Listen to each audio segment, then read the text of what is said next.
if they do that, they're going to be very, very, very, very tough to beat. That's why Hunter's in right there. Oh, gotta shoot a three. Wilson. Oh, and we are tied. What a game. Let's go. Call the five slammer down. And I don't ever let them forget where we come from. Getting those phones out. Record me acting ignorant, man. Baylor empties it out with toss. It's going the other way. Second pick of the night. Jeremiah Wilson finishes this one. The dream is alive for Houston. Go Cougs! Let's go! Welcome into another edition of Let's Rage Coogs, presented by the Saxenian Family. We're coming off the final home game for the third-ranked Houston Cougars men's basketball team, and it's coming off a victory, a 65-59 win over the Kansas Jayhawks, not only for the send-off, the big victory send-off for the seniors, but also the season sweep of Kansas in this one, and we have a lot to get into. But joining me, as always, Dayon Dunlap. Dayon, how are you doing, sir? Oh, well, man, what a way to send out the seniors, specifically J1 Roberts, who's been with the program for a while, LJ Choir, Malik Wilson, entire senior class, man. A great way to send them off. And what a way to top it off by, like you said, beating Kansas twice this year. Yeah, obviously from the beginning, the waterworks from head coach Kelvin Sampson when Jawan Roberts came up, gave him a big old hug, and again, you can just see how much not only the Jawan Roberts means to the program, but really means to Kelvin Sampson and all the contributions he has brought to the table. High praise from head coach Kelvin Sampson after the game when he spoke with Scott Van Pelt after the game. He talked about how Jawan Roberts, the heart and soul of this year's Houston Cougars program. But when we're talking about seniors, the big one that stepped up offensively, especially in the first half, it was a little bit of an odd game. Not the prettiest one for Houston, but at the end of the day, they got what matters, and that's the victory. But Milos Uzan gets in foul trouble early, only plays 3 minutes the entire first half. And you can see the difference that Milos makes when he's off the court, when he's not on the court. But for Houston in that first half, specifically LJ Cryer, played a big role in keeping Houston not only afloat, but being able to keep them ahead over Kansas. It was a grinded out game. The one thing that Houston was still able to do a good job, even when Milos was off the court, was off the court, was being able to defend them. And LJ Cryer was able to carry them offensively in that first half. He had 18 of Houston's 30 points heading into halftime. He did, and really just stepped up and did what it needed to be done in reference to offensively with Milos not only being on the bench, but kind of settling things in on a half court and picking his spots. And as I was watching the game, I was just thinking, man, LJ really steps up when we need him the most. I know he's often had, well, not often, sometimes had games when he hasn't shot the ball well. But when we really needed him, in this case, Milo's in foul trouble, we need him to handle the ball and do multiple things besides score, but as well as score. Because if I remember correct, there was one point he had 16 of 24, Houston's 24 points in that first half. And so he really got things going and kind of settled us in. And I mean, that's what you need from your senior. Yeah, absolutely. And I think one thing to add on to your point, Dayon, about LJ Cryer this season, and specifically once the conference play has started, he's just become Mr. Consistent for the Houston Cougars. And really, like you said, whenever it seems like they need a big basket and they're in a rut, more often than not, it's LJ Cryer that steps up and delivers, or at least like in this case against Kansas for much of that first half. He really kept them afloat, and for a stretch there, he was kind of their only consistent form of offense. Yep. When Houston was really struggling, and it wasn't he wasn't just scoring; it was an efficient scoring for LJ. I think he was 7 for 13 at halftime. So that's obviously a step in the right direction for Houston, but for LJ Cryer in particular, that just showcases the growth that he has had over the course of his 2 seasons with the Cougars. It is, and it keep putting on display his development in his all-around game. He's now, in my opinion, it's proven he's more than a standstill 3-point shooter or a catch and shoot players. He can handle the ball. He's getting to his mid range. He's trusting his mid range, and he's really having a well rounded game. But his efficiency was important. Well, what stood out? It was important, but it also was impressive. Is the word I'm looking for. Mhm. And so it was good to see him, man. And Malik stepped up as well. Unless you see Cross the ticker Yeah. with his numbers, but those two really held the fort down in that first half. Yeah, Malik Wilson, 10 points, 6 assists, 5 rebounds, a little bit of everything while Milos Uzan was out in that first half. And I think this game is something that really got hammered over the course of that TV broadcast. I guess the word of the game that kept being reiterated was toughness. And this was the type of game where, again, Houston has to battle through a lot of adversity over the course of the game with the foul trouble for Milos Uzan. Not really outside of LJ Cryer. There wasn't really any other player that was had it going offensively, and when it came to a consistent basis. And really, what helped the Cougars be able to come away with this victory was just doing what they do best. They were crashing the boards. They were giving so many different shot opportunities. And when you look at the final box score, yes, Houston only shot 35% from the field compared to Kansas's 45%, but 42 total field goals taken by Kansas compared to Houston's 68. And that's the big difference in the game when you factor in the 26 more shots that the Cougars had over Kansas in this game. 26 more shots.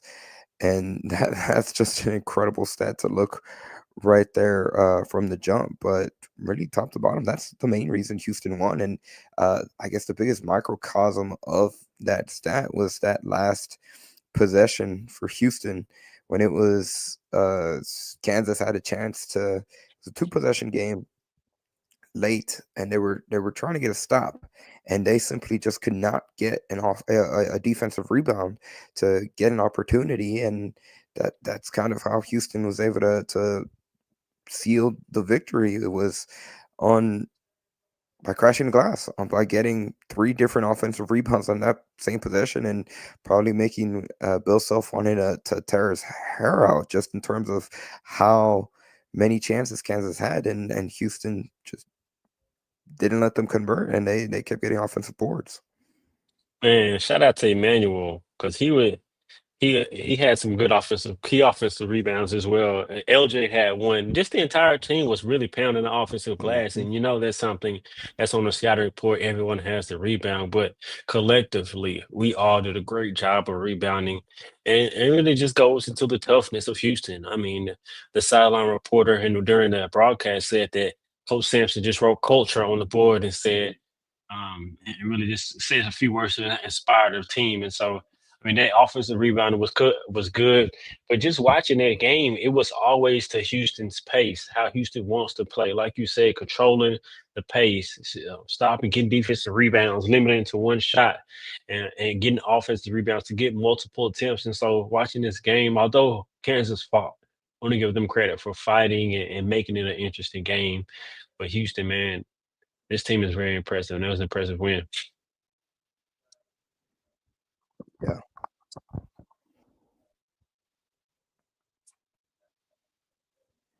Yeah, that's a great point about Kansas. The fight that they showed in this matchup, you could tell this definitely a game that they really wanted to win. And Mhm. a couple plays here, and it could be a completely different ball game. It's going to be very interesting to see. Maybe this is something that they can bottle up for some momentum. Yes, they lost, but uh, they played Houston really tough, and that could be something that if they make a little run in the Big 12 tournament, they carry into the NCAA tournament. And shoot, obviously in conference play hasn't gone great for Kansas, but I don't think any one of those top seeds wants to see the Kansas Jayhawks on their bracket come March. I mean, they have a really good coach, but during the broadcast, like you said, it's a team that's it seems to lack toughness. I mean, I haven't watched enough of their games to definitively say they aren't tough, but from what I've seen, that they aren't the Kansas that we're used to seeing with with even having NBA talent, and so they don't seem like a group that's together. But I gotta hold Bill Self accountable, in my opinion, because he's used to having an NBA and high level talent, which I want to say is not easier to coach. But when you have that high level talent, maybe you don't have to coach as much. Where you look compared to Coach Sampson, I mean, years past, he hasn't had NBA players, or he has low star players, but he still, since his tenure at Houston, has been able to produce at a high rate, and he's transferred that into the Big 12. And so I'm so ecstatic in what he's been able to do for Kansas. I mean, it sucks to be them. Yeah, couldn't have said better. Couldn't have said that better myself. Real quickly, Fluff, McKiver is about to join us in a second, but I'd like to thank each and every single person that's taking the time out of their Monday night to join us on this edition of Let's Rage Coogs. We'll get to a lot of your comments in a bit, but of course, we also like to say thank you to today's sponsors of Let's Rage Coogs, beginning with Steve Saxenian. He is the primary sponsor of not only this edition of Let's Rage Coogs, but each and every single post-game show throughout the regular season. So thank you for tuning into Let's Rage Coogs, presented by the Saxenian Family. Of course, also a big thank you to Star Pizza for being a secondary sponsor in today's edition of LRC. With 3 locations throughout the Houston area, Star Pizza is your go-to stop before or after the game for some really good, delicious pizza. Be sure to check them out online at starpizza.net or visit them on social media at Star Pizza HOU on X. Bringing in Mr. Fluff McKiver, who knows a lot about toughness himself. Fluff, how you doing, sir, on this Monday night? I'm doing good, man. I just want to say, man, I wish I could have got out there tonight. Had some family issues that I had to tend to while I wasn't at the game tonight. But I'll definitely be at the game coming up. I don't want to make any promises because things happen. So go Cougs though, man. Great win tonight. Great moment with Juan and Coach Sampson. That was super authentic and super real, man. To see, that's why we have the best coach in the country, man. You could just see the emotions on his whole face and everything he was doing. That's how he really felt about that kid, and that's somebody you want to drop your kid off to, when you're taking him to a university to play basketball, man. If you're privileged to have that opportunity. No, facts. Well said. Well said. And I think with that, I wonder, is this the longest Coach Sampson has had a player play for him? 6 years. Because, it's not rare where players get 6 years. You add the COVID year, that's normally 4, maybe 5 with a grad year. Man, you could just tell in his face that he don't want him to leave. You know what I mean? Like, he was, it has to be. I mean, if it's 6 years, it's definitely the longest. You know what I mean? Yeah. But he said he considered him his own. He mentioned Kellen Lauren, his grandkids, and he said he got J1. So it really means a lot to him. And to get that win on the home court, they really need to go ahead and name the court Kelvin Sampson Court. I mean, it's time. The time is now. Name it Kelvin Sampson Court inside the Fertitta Center. We'll build the statue after he win the Natty, but go ahead and change that name. Yeah, it makes sense. I tell you what, it makes sense. It makes a lot of sense.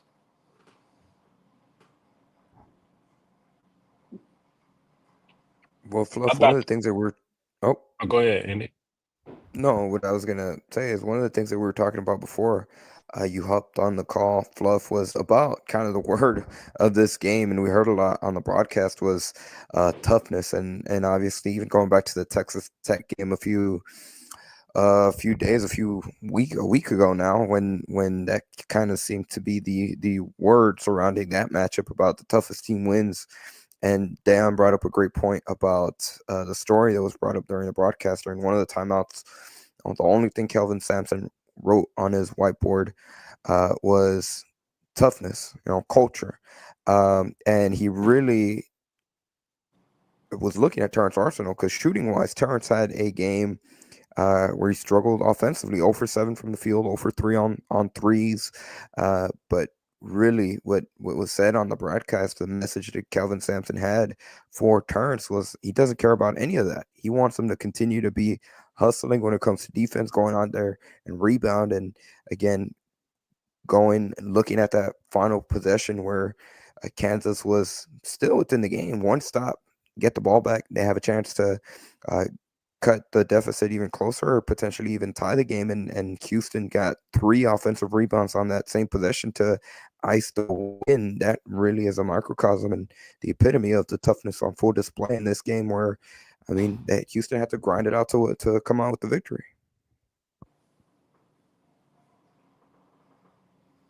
Well,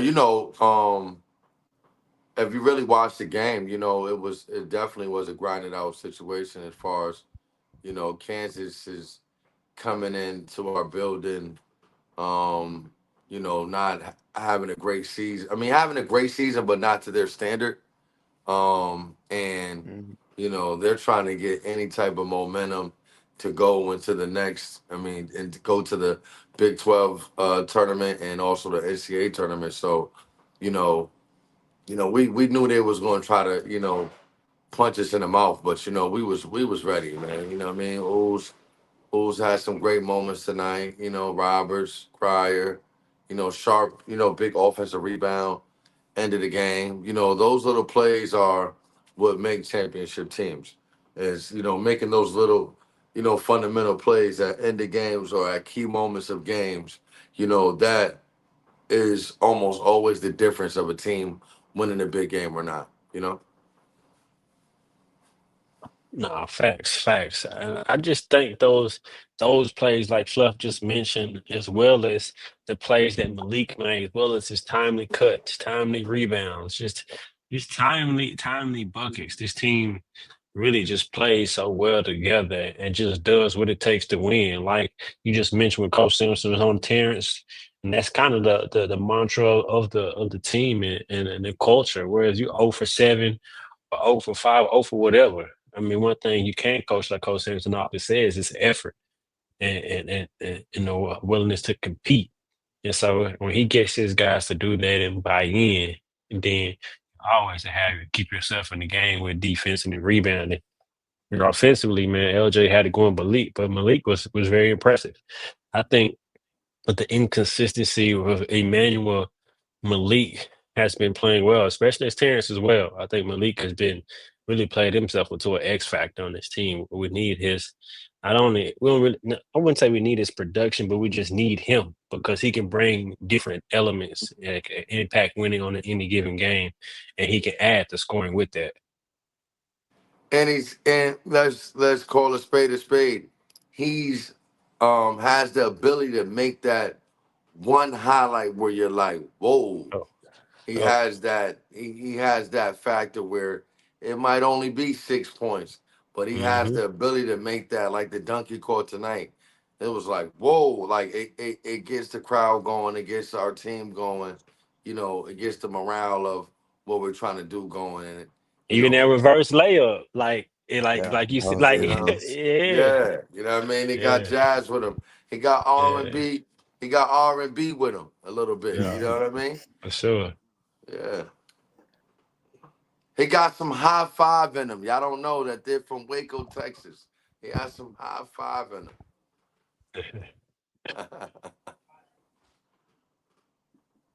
Shout out from Boom Boom, who's joining us all the way from Oregon, who said, ugly but good win tonight. Lots of pregame distractions or routine breakers. He's glad the guys were able to stay on it and obviously come away with the victory. Crabtree says that in the 29 years of the Big 12, Kansas has only been swept twice in the regular season by Oklahoma State and Texas until tonight. So now that list jumps out to 3, obviously, with Houston. So again, just to reiterate how impressive of a season this Houston Cougars team is doing and what they have now honestly solidified their spot on the 1 line and the 1 seed at this point, just 13 days away from Selection Sunday.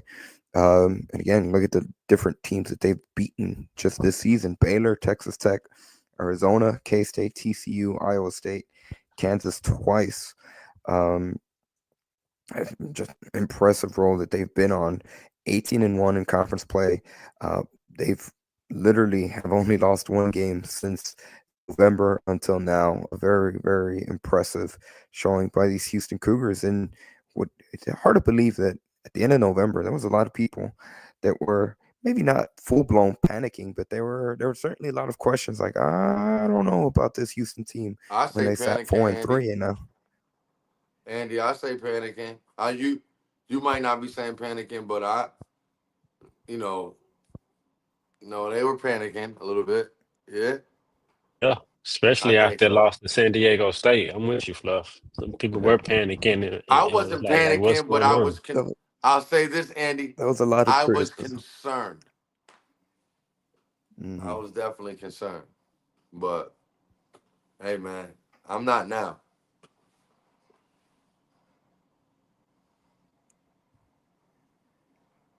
Fluff, I want to get your thoughts on this question from Mr. Big Texco. He says that UH is still having trouble with the press and traps. They got to fix that. Uh, what did you see from Houston in terms of the pressure that Kansas applied in different stretches over the course of the game? Well, our press breaker is really to release the basketball and ooze to get it right back. Where Hmm. I would love for them to maybe have, someone in the middle and then two guys on the side to where we have options and give you different people that you have to guard um as you're pressing us with the spacing of O's being in the middle of the floor. So that's a great point. I seen that today.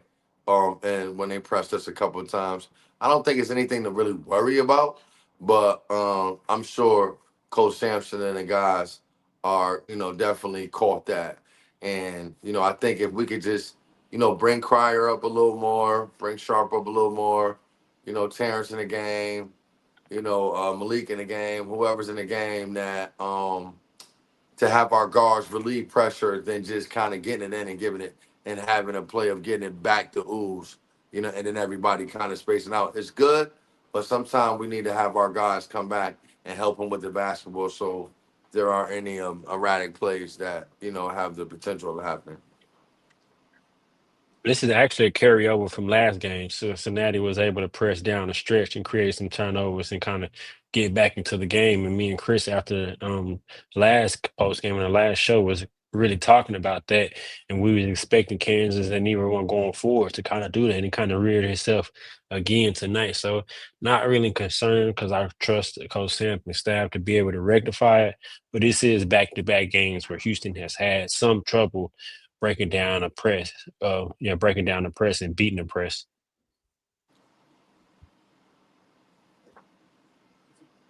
Shout out Balin Gardner, who's an IU fan from Indiana, said he enjoyed watching and Kelvin Sampson coach the Hoosiers in a short stint. I, this might be Balin might be an exception. This is the rare moment I've seen an Indiana fan uh, feel this way about Kelvin Sampson. But Man, Calvin appreciate you Sampson tuning is the in. man, man. I appreciate Braylon joining us, and yet couldn't yet Fluff. There's no argument here. Can't say it any better than that. He's the dude in Houston. Great point by Crabtree. Again, the offensive rebound from Houston in this game. 17 offensive rebounds for Houston compared to Kansas, who only had 5 offensive rebounds.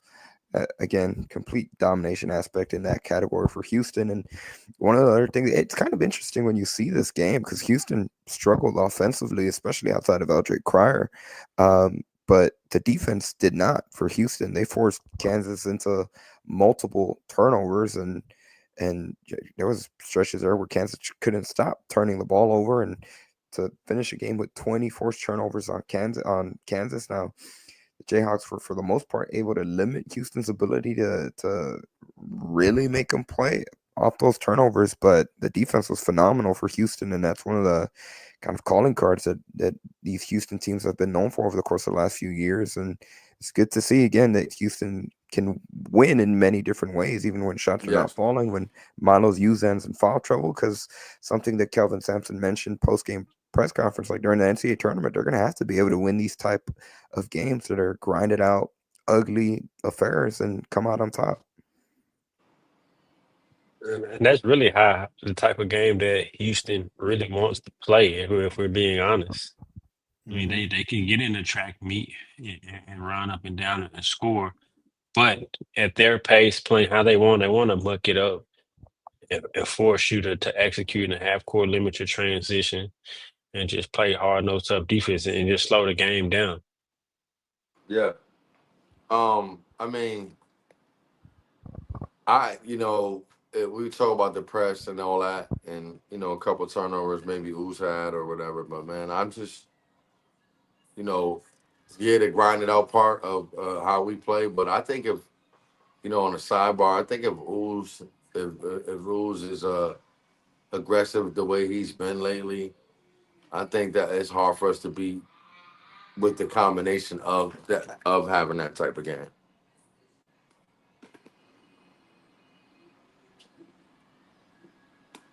This is a good question to pose for you guys, and I'll do it right now. And joining us from the Fertitta Center, Mr. Kris Gardner of the Houston Round Ball Review.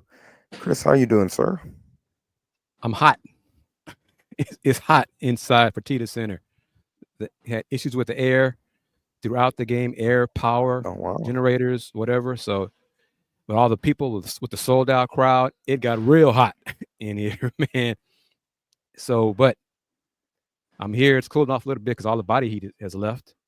But last game of the season for the Cougs. So if the Fertitta Center was going to have problems, make it the last game of the season. So get it fixed going forward. But yeah, it's hot. And I was a little late in because I wanted to get a clip from Coach Bill Self. I didn't want to have time to go through all of his comments because he did describe Fluff's guy, Mr. LJ Cryer, as a bad man. Bill Self said that. So, but let's see if I can pull it up. This comment the question is from Chancellor Johnson, so that'll be the voice you hear. And then Coach Self. I hope it sounds good because even the Wi-Fi is kind of strange in here too tonight. Everything was kind of off tonight, fellas. So let me see. Here we go. Bill Self. Here we go. Into the conference and have the success that they've had. Just how impressive is it knowing just how difficult this conference is?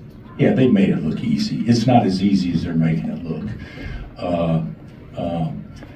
I'm sure Kelvin would tell you the same thing. They've been fortunate in a couple of games. They were fortunate at our place. They were fortunate at UCF. But even with that being said, they still would have won the league. I mean, they made it look really easy. They're so well coached and drilled and so athletic, and they seem to all like each other and really play well together. So and Milos has gotten a lot better, I think, since the start of the season. He may be the biggest reason why I think they're playing better right now, just because of him. But yeah, what Kelvin has done in his 9 years here, is it 9 or 10? 11. What he's done in his time here is the best job that anybody's done, in my opinion, in America in that period of time. So I've competed against him, many years when he was at Oklahoma, but he's done he and his staff have done a fabulous job. There you go. That's respect. That is respect right there, folks. Can I say this? Yes. Say this, Kris? One thing. That's big respect. Only thing that was like a little tricky, my brothers tell me if you agree with, was the first comment of we were fortunate at Kansas. We were fortunate at UCF. I get it, but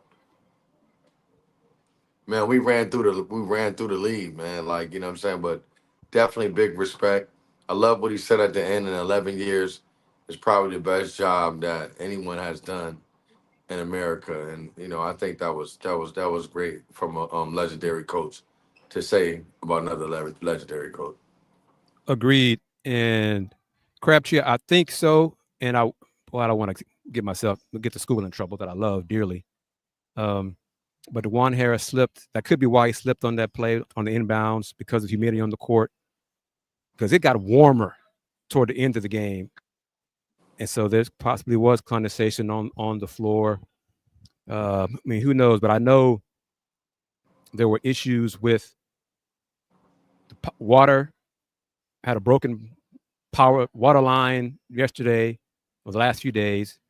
That finally got repaired. That impacted the water and everything for the game, the women's game yesterday. And the area has had power issues off and on for like a week or so. And so tonight was just, it impacted the game, impacted the AC. I think I was told that the video board didn't work at times. We had the lights go on and off a couple of times, like during timeouts. So I'm not sure what can fix it like immediately during the games, but obviously they do what they could to keep the game going. But they have all this time now to get it fixed going forward. Yes, sir. Dan, brother, how you doing, man? I know I missed some great insight. Oh man, I'm doing great, brother. I'm doing great. I think right before you jumped on, Andy was about to pose this question, and before he joins us back, we might as well hop right into it. Who was What you team guys think? MVP? I know Team during the MVP. broadcast, they were saying that they asked that question to Coach Samp. They said he really, really thought about it, and then he said LJ. So, what's your guys' take? Overall, I would say yes. And tonight's game was different for the team because the guards got in foul trouble. Yeah. You know, LJ, of course, got in 4 fouls with like 11 minutes left in the second half. So that was a blow because he was rolling. Milos picked up 2 fouls early, kind of shades of, what was it, the Alabama or Auburn game when he got in foul trouble. And then Malik got in three fouls. So Malik did a hell of a job. He came through with some big steals, came through with that nice left-hand layup, that veteran experience, and the steal and dunk from Dickinson. Tonight's game, I think I saw a comment that when I joined, was the old Cougar way of winning. Not shooting the ball well, not shooting at a high percentage, but rebounding those misses, keeping possession alive, and then scoring. So it was just it was old Cougar way of winning the ball game. 18-1 the Big 12, man, and not playing your A game. All of us take it. So, we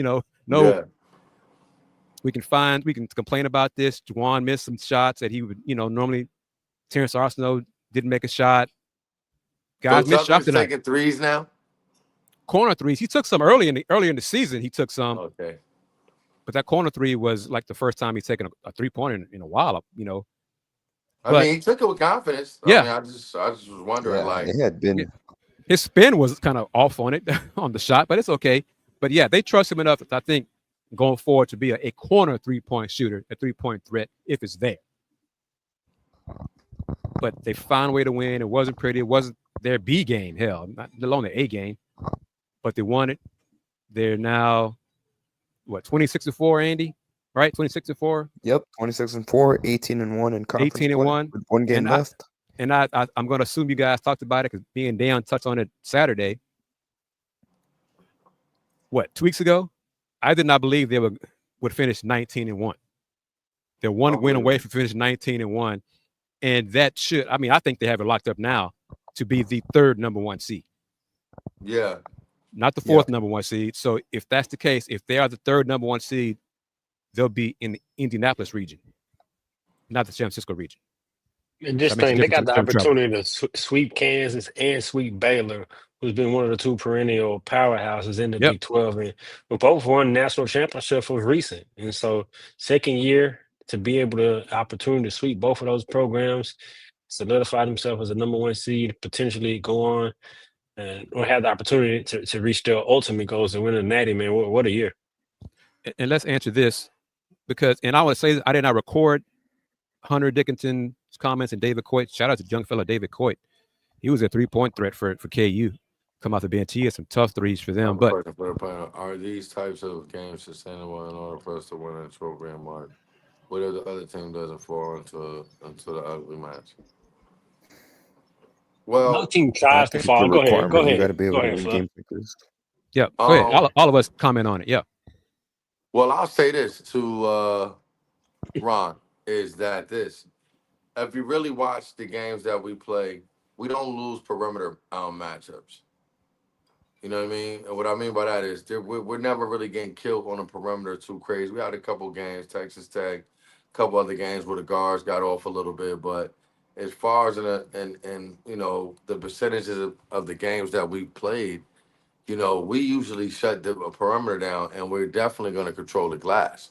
So we kind of make you play ugly if we're not rolling anyway, just from what our identity is on a daily base, even if we were shooting the ball good. So I hope, like, answering your question is, even if we're shooting the ball good, we're still going to eat the glass.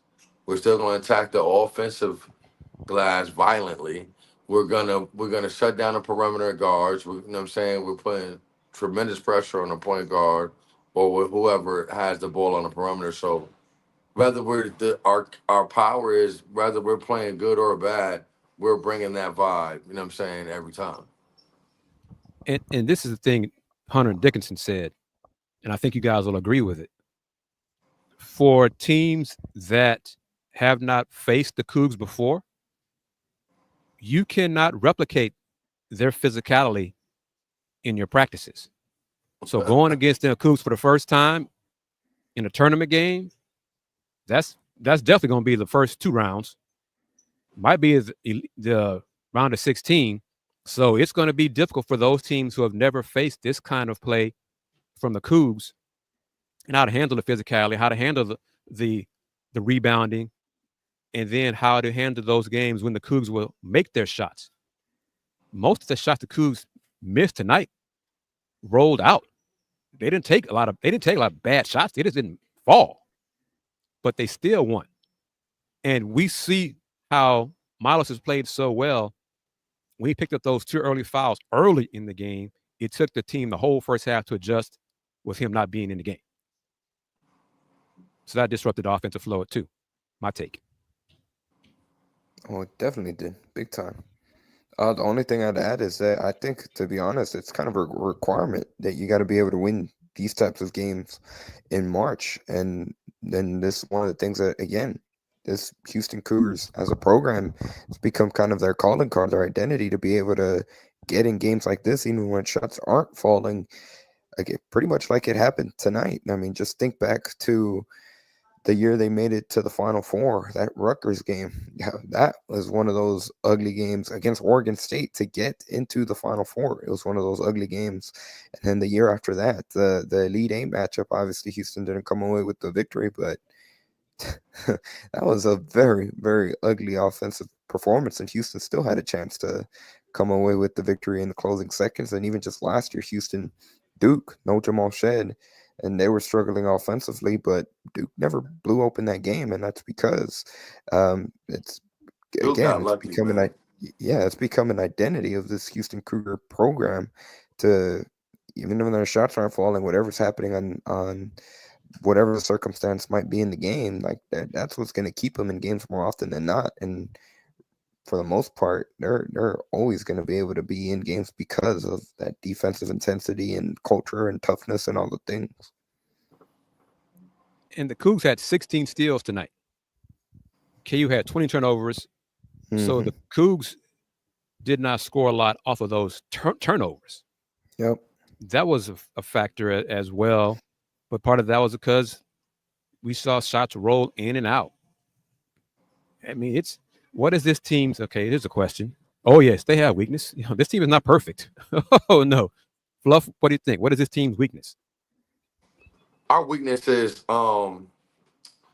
sometimes, we rely. Sometimes we don't play that good off of the ball screen. I think we could be a little more aggressive off the ball screen. A lot of times the ball screen is kind of like a decoy, meaning like when Ooze comes off the ball screen or Cryer comes off the ball screen, it's kind of really to throw it to a pop or, throw it to the pop and then, high low, or, throw it to the top and then we reverse it. You know what I mean?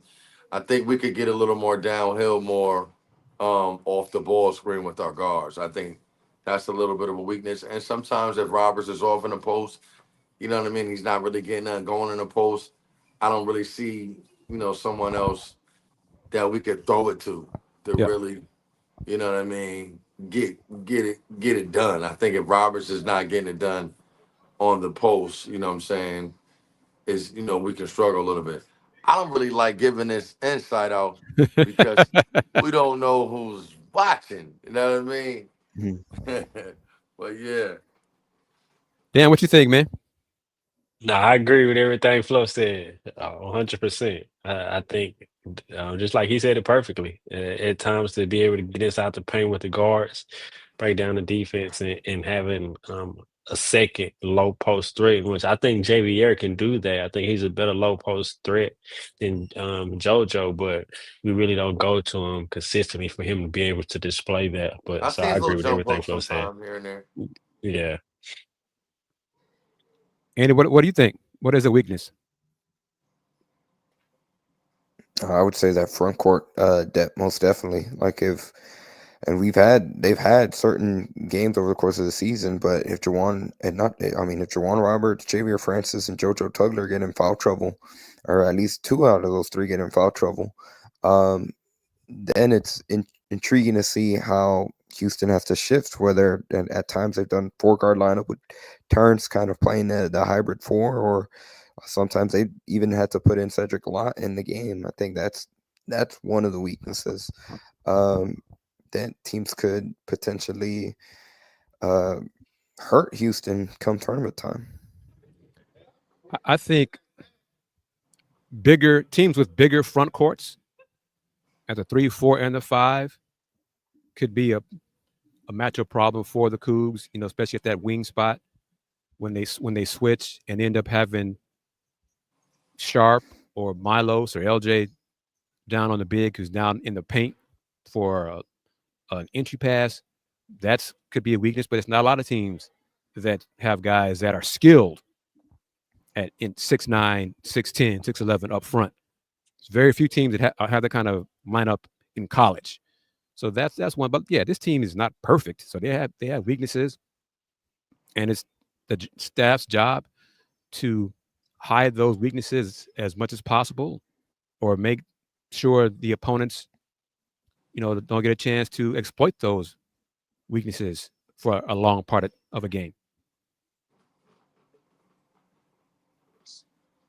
Okay, this question for Kris B. Fun question. We're getting some good questions tonight. If UH loses in which round, the season would be considered a failure? Well, the first 2 rounds for sure. I mean, no question. First 2.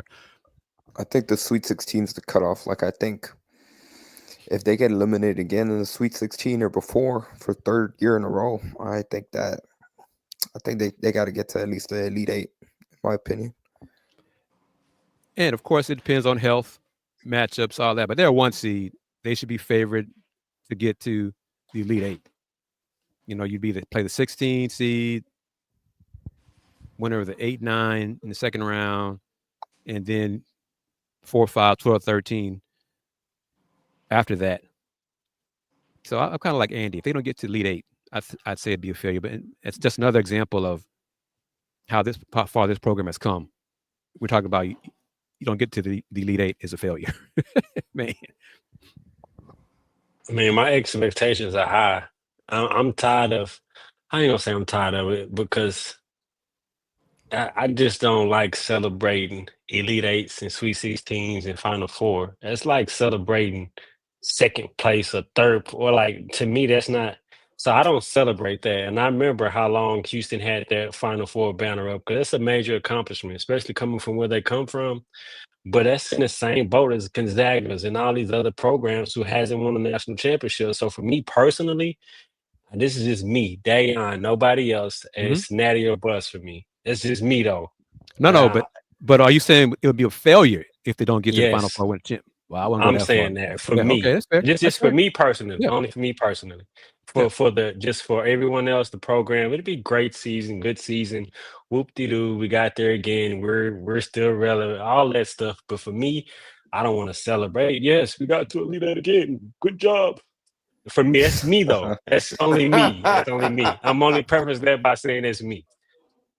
No, that's fine, because I think one of our pot stirs, not too complicated. How long will Coach get a pass for just having a great year? Now that's where it gets tricky, D. Oh, he can never get a pass. because he doesn't need one. Yeah. Right. Now see, this is where it gets tricky, D, because you're saying it in a different lens, coming from like a different vibe of saying it. Right. But he doesn't need a pass. Nah, it ain't a pass. We would love for him to help us win a championship, but he Get that definitely championship, doesn't need or get a pass. Right. No, I agree with that. I don't think it's a pass. You see what I'm saying? It's just me speaking from my fandom and having a ultimate great expectation for us. I I think got we're a you. national championship caliber.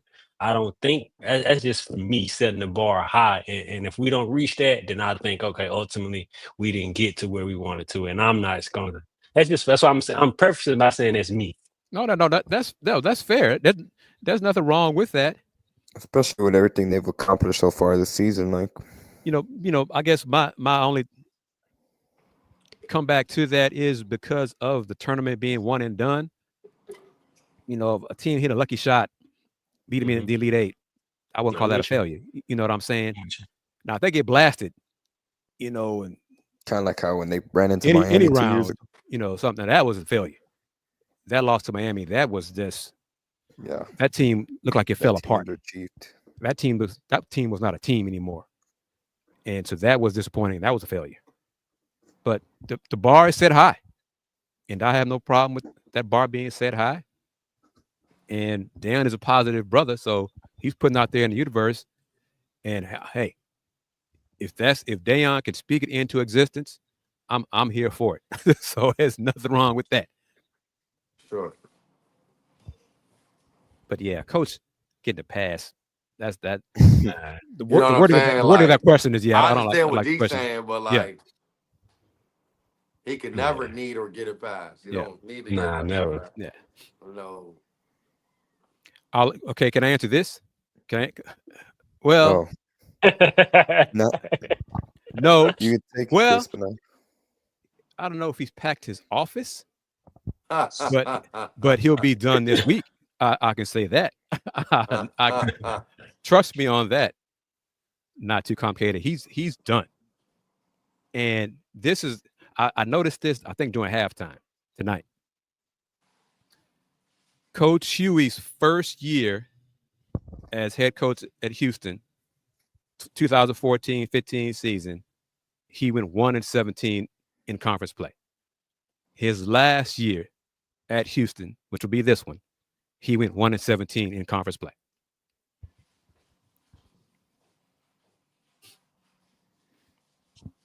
Where does this senior class rank in the post-COVID era seniors for the Cougs? What are we talking about here? For other teams? Yeah, for Houston. I mean, well, in terms of wins, I'm kind of like Dayon now on this one. In terms of wins, they've done a lot, except they have unfinished business. And as Juan Roberts said to the fans after the game, we'll see y'all in San Antonio. That's what I like to hear. Fluff, you know what that means? What I'd like to hear. We'll see y'all in San Antonio. Listen, I'll say this.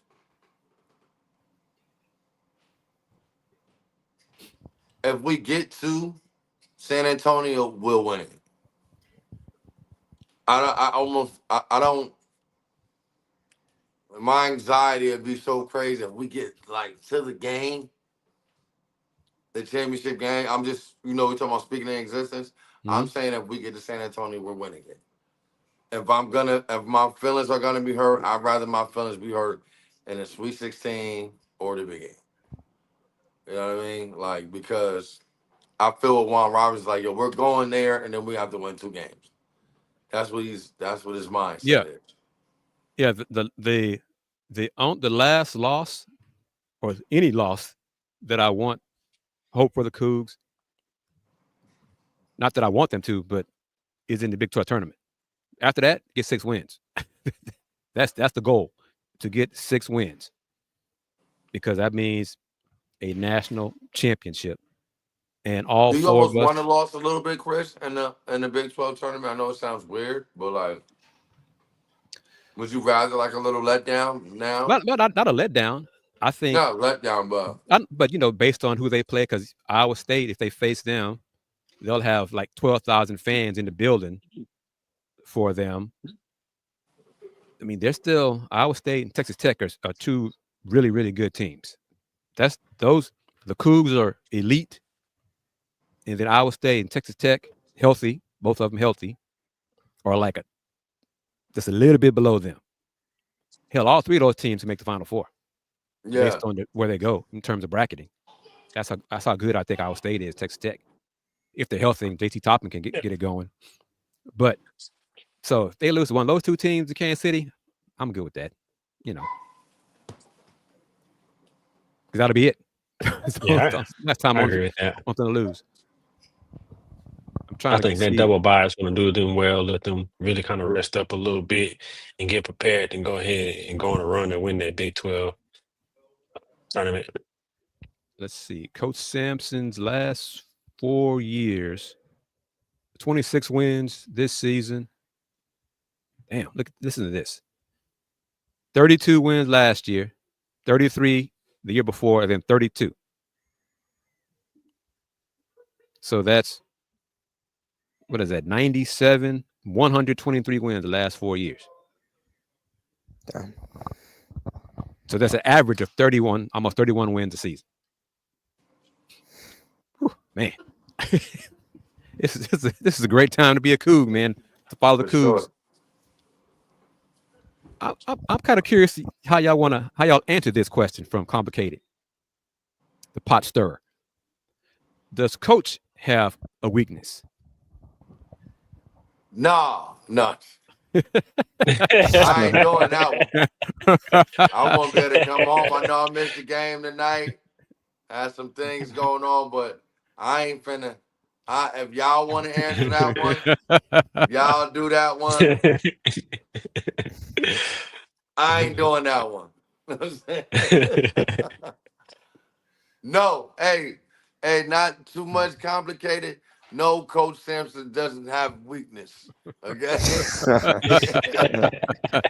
These my brothers. I'm trying to give them a hint not to answer that, but I want to speak for them. I don't think Coach Sampson has a lot of weaknesses. Well, now you're saying a lot of weaknesses. He said a weakness.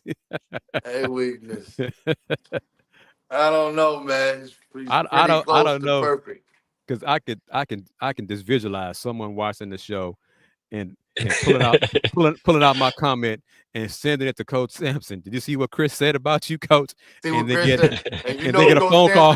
They get a phone call. Hey, Kris, what's that you said on your podcast today? I could see that happening. I get a phone call from Coach. Oh, really? So Coach Sampson the type too that I don't want to say a slug, but a type to in his press conference way to be able to, to be able to clap back at something like that. He'd clap back in the press conference. Yeah, he would. Yeah. He'd go. He'd be like, Kris, don't be back here in the locker room eating no more chicken tenders either, man. You know what? I'm going to hold off on answering that question because I want to try to do it. No, I'm going to try to do it this way and ask him if he believes he has weakness and what it is, because he'll answer it. Because he'll toss it back at me and say, "What do you think it is, Kris?" Oh, Coach, I'm not answering the question. I want you to answer the question. So I obviously do think he got one. Yeah, because he's not perfect. He'll say that. He said he's not perfect. He's not a perfect coach. Yeah. No, I'm talking about. No, I'm saying not too complicated. Yeah. Obviously, you think he got one. So what is it? Right. Listen, I will say that in that Miami game, I think he got too stubborn and didn't go to Tremont Mark, because Tremont was coming off a tremendous game. In the first half against Miami, he made his first 3 or 4 shots. And normally, to Coach Sampson's credit, he lets the game dictate itself. And I think in that moment, he got, for whatever is behind the scenes, I heard multiple things or whatever, so I can't speak on something that I don't know for a fact. But watching that game, it wasn't Coach Sampson like to be like, you know what? Tremont is still feeling it from last game and letting him continue to ride him. I think maybe his stubbornness could be a weakness. You know, I'll go with that one. Yeah, and I'll say stubbornness, but at times, and in games, is that a weakness? Because all of us are stubborn at something. You know what I'm saying? Mm-hmm. So saying he has not won a natty, that's not a weakness. Yeah, Right. Nah. That's not a weakness.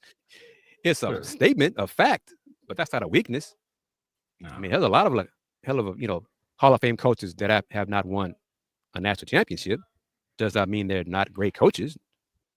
Doesn't make them bad coaches, especially in college basketball, because it's one and done. Now, if this was a best of 7, I'd probably take the Cougs over everybody. Facts. To win 4 out of 7. And that includes Auburn. And that includes Duke. But it's just one and done. So that's the beauty and the curse. I said it a lot. I beat that horse down. That's the beauty and the curse of the tournament, March Madness. That's what makes it so great. But that's also makes it so devastating if your team does not win and some team just has a dude go off for 45 who never scored more than 20 before in his life, and that's how you lose. Yeah. But, I mean, that's part of the fun of these post-game shows too, is everybody has a chance to share their comments and questions and their opinions. And that's the beauty of Let's Rage Coogs. I had three more people come up to me tonight. Andy and Dayon, you'll love this. Two of these dudes did not say Let's Rage Coogs. They said to me, Paul Slamma Jamma. but another person said, Let's Rage Coogs. Looking forward to the show. I'm going to watch tonight. So salute to everybody for supporting us, supporting this show. Spread the word. Keep spreading the word about Let's Rage Coogs, because we are the original post-game show for Houston basketball and Houston football. And 18-1 in the Big 12. Most wins, conference wins in Big 12 history. I mean, hell, it's the first year, 20-game schedule. Kansas went 17-1. So that was a previous most conference wins was 17, which Cougs tied Saturday. So they not sit along with the most at 18. Have a chance to get 19 this Saturday. Late start, 9:00 start in Waco. So that's going to be a late Let's Rage Coogs Fluff. Yeah, so drink your coffee, brother, because it's going to be a midnight. It's going to be a midnight show starting for you, man. But man, oh man, this the 18-1. Yeah, because it's an hour later for me. Yeah, so that's what he said. It's gonna be midnight for you. Yeah. And almost probably 12:30 for you. Well, yeah, probably closer to 1. Sorry. So, yeah. Game will start at 10 Eastern time. But yeah, brothers, I mean, we're talking about a team that is 18-1 in the Big 12. Matchups, of course, this is true. Yeah, Crabtree's comments. Matchups, yeah. That's Matchups. Well, I worry about really good defense team, St. John's, Tennessee, Auburn, Florida. Those teams are getting But you're not going to see all 4 of those teams, most likely. No. I don't want to see St. John's. That'd be a fun game. And everybody's talking about Auburn, Alabama. Florida got a guard that can really, really shoot it. That always gives Houston problems. But St. John's, the moxie that Patino has them boys playing with is on another level. I would say it's kind of similar to the Cougs moxie, the toughness. St. John's don't really shoot the 3 well, though. Oh no, they don't. No, they can't. They don't shoot 3 well, but you gotta shoot the 3 well to beat Houston.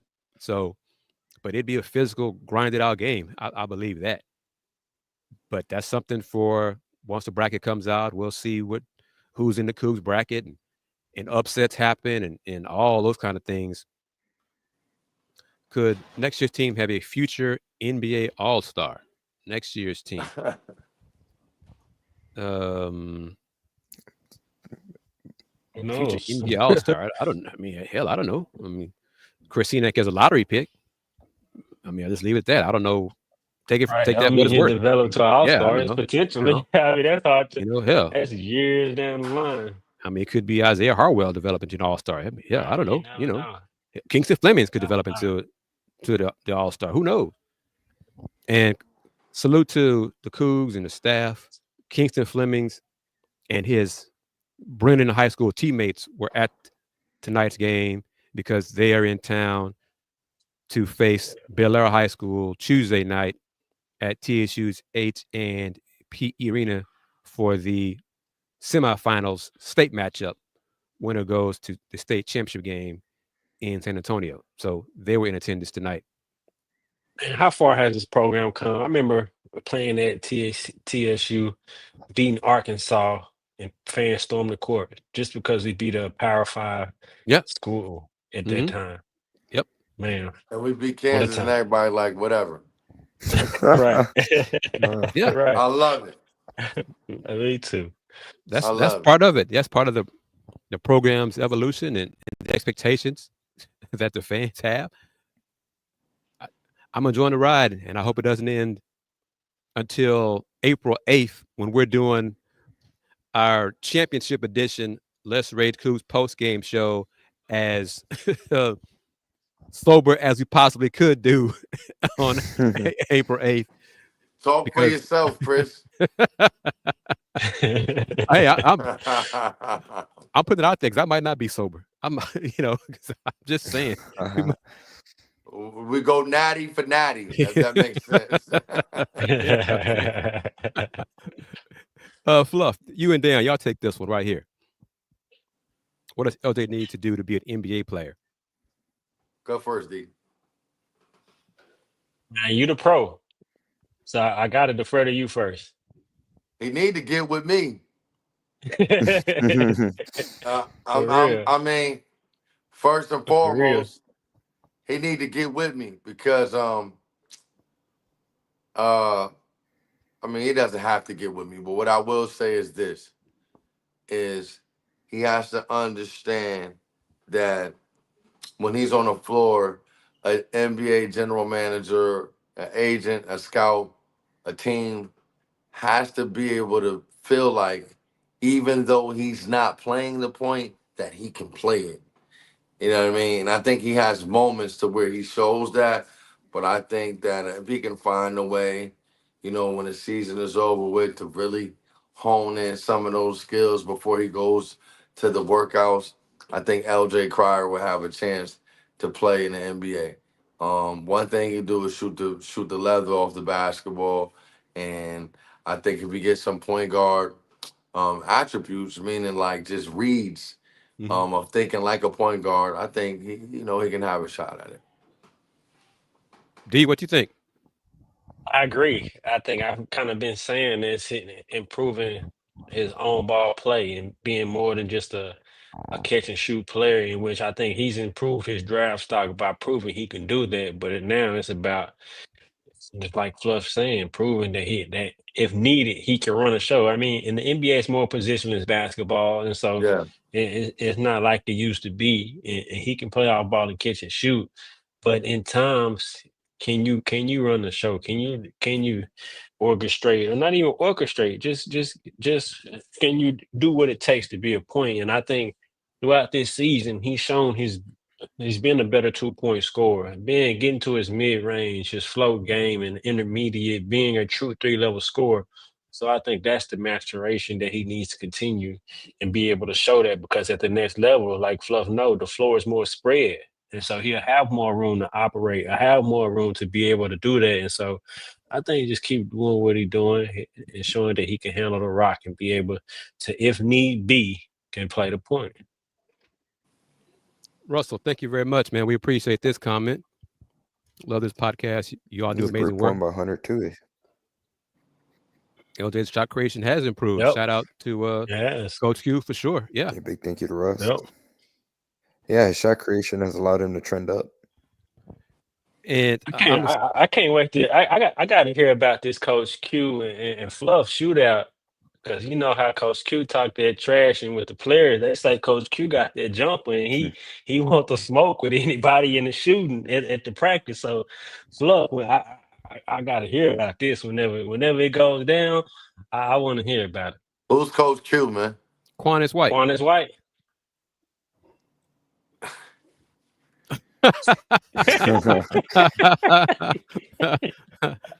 Yes. Your reaction speaking volumes, brother. Yes. Yes, sir. Let me tell you something.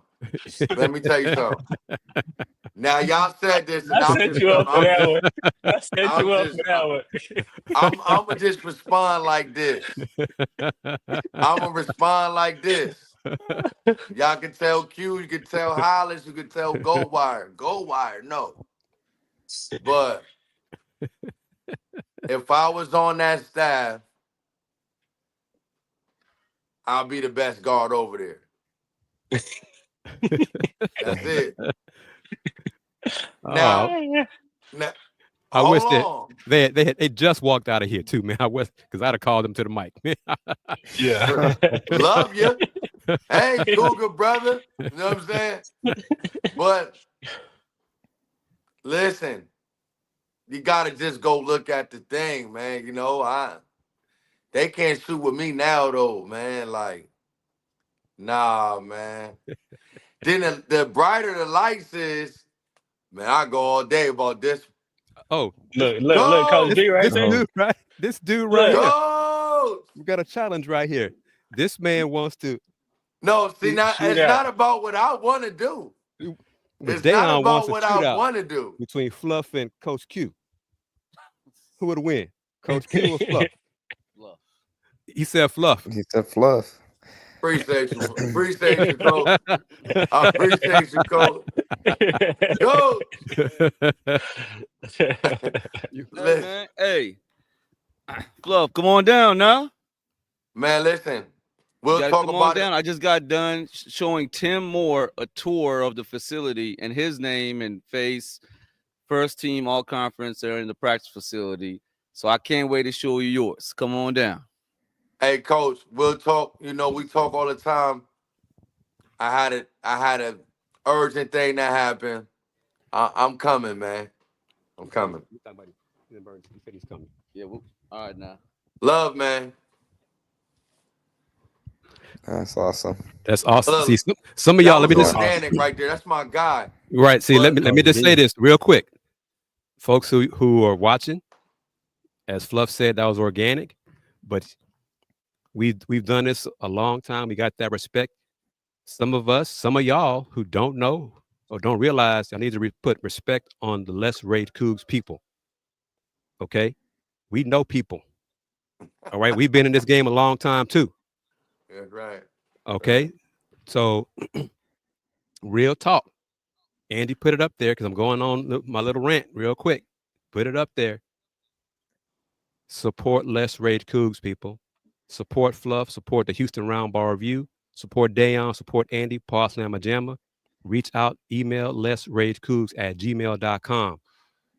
Because if we were able to go on the road, you would see folks come up to us during the show. Hey, man, you know, and y'all be like, wow, I didn't realize you knew him.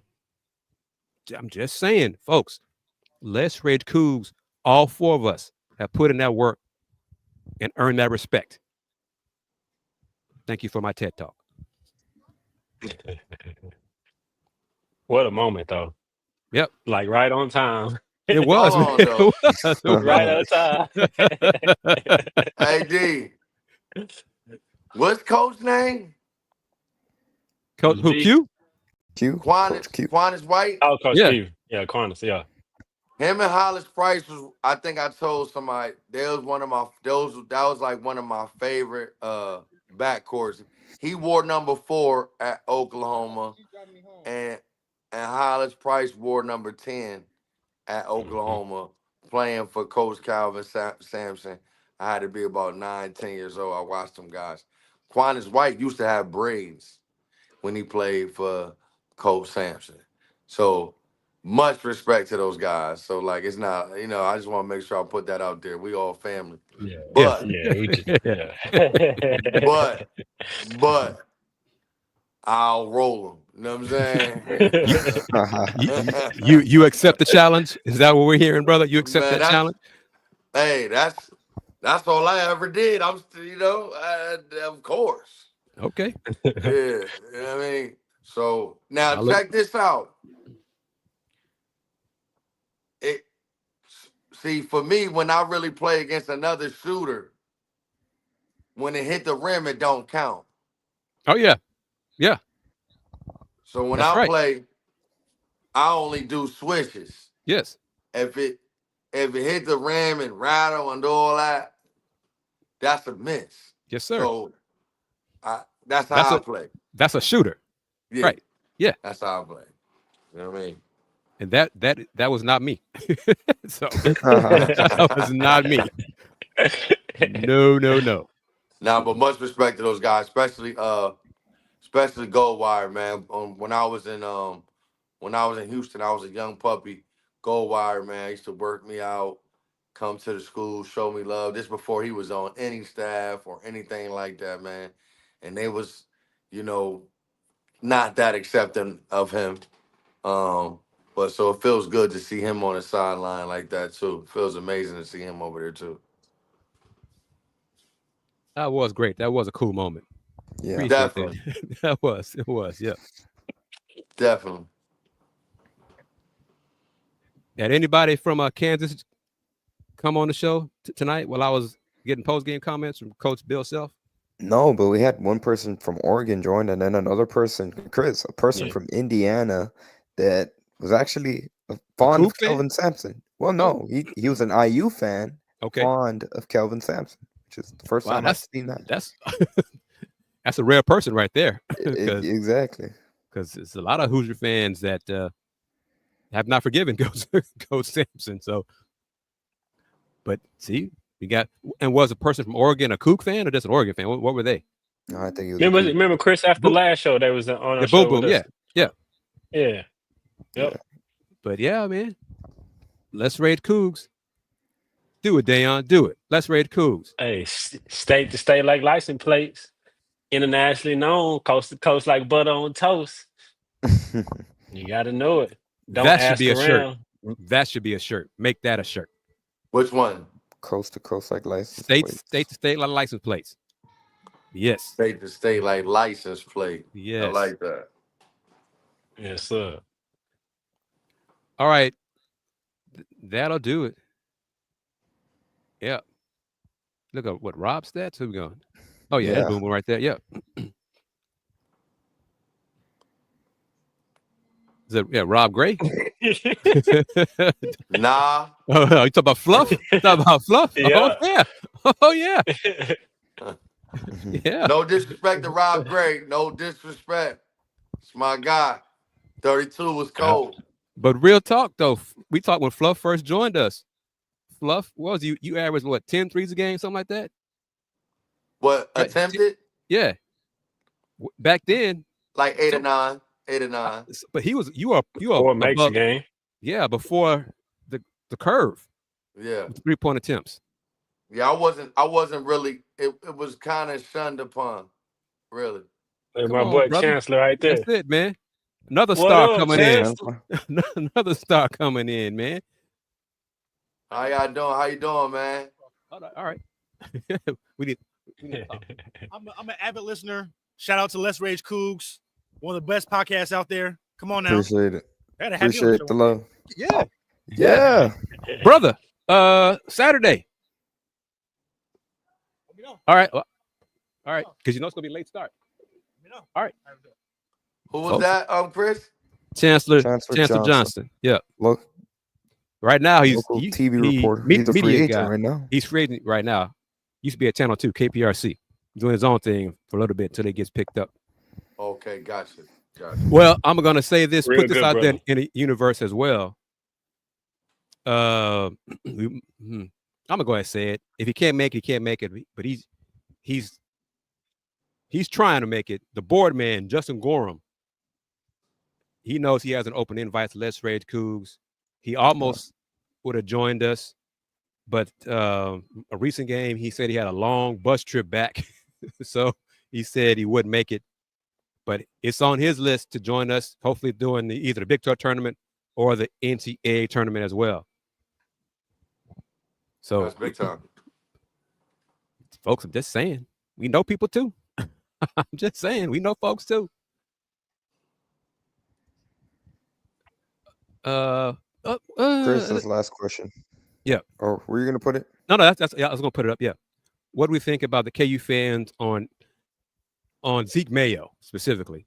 Hunter Dickinson was asked about it, and Zeke, it was after Saturday's game against Texas Tech.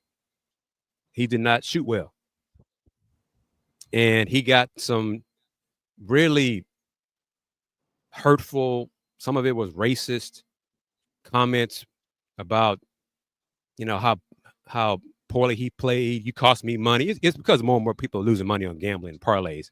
So all this ignorance is coming out on social media. And so Bill Self, Coach Self, put out a public statement about if you want to be critical of anybody, be critical of me, not the players. All of the players, doing their best they can. They had an off game. But because Coach Self made a statement about it, that brought more attention to the haters. So the haters felt emboldened to take more shots at the players and being more and more ignorant. So after tonight's game, Hunter Dickinson was asked about it, and he said, I hope Zeke knows that we all have his back. But there's some people out there who just reach out to players because they're gambling, they're losing money, and they feel like they are justified in taking their frustration out on players. So that's what we're living in society right now, unfortunately. Crazy.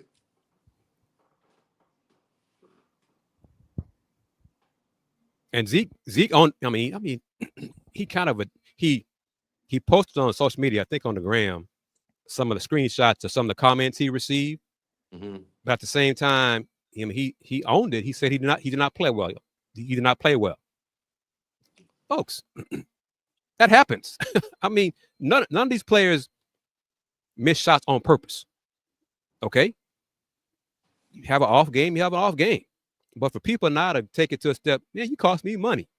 I had you on to be the first one to score a bucket in the first half, and you missed that layup, whatever. Now, death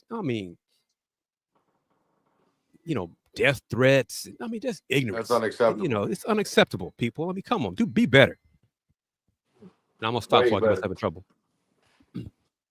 I ain't gonna comment. I'm gonna stop. I'm gonna stop right there. Yeah, I'm gonna stop.